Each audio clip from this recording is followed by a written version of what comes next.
My name is Matthew Hoskinson, and I serve as pastor of the First Baptist Church in the city of New York.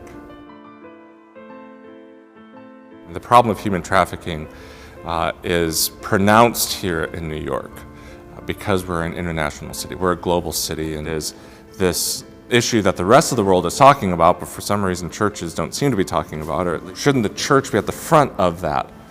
But as he talked with pastors like me, he recognized pastors don't have 20 hours a week to give themselves to thinking well about human trafficking. So what Raleigh has done with Let My People Go is he's positioned himself to serve churches and pastors in particular and be a sort of bridge to the need. This is about the church being the church and applying that to the problem of vulnerable people who are being trafficked right before our very eyes, and yet we can't see it or don't know how to identify it. Christ doesn't come to us and say, oh, you have economic need, well, I'll just take care of that and let you go on your merry way.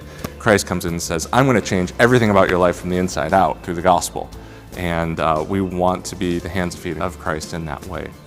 And one of the beauties of being the church is that God gives you the gifts within the body. And we can't do everything, but we can't do nothing.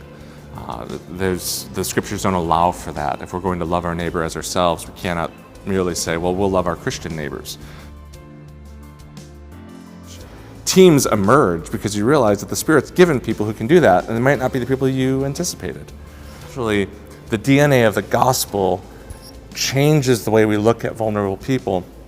And let me be part of that transformation so that mercy and justice becomes a natural outgrowth of what your church is and is doing.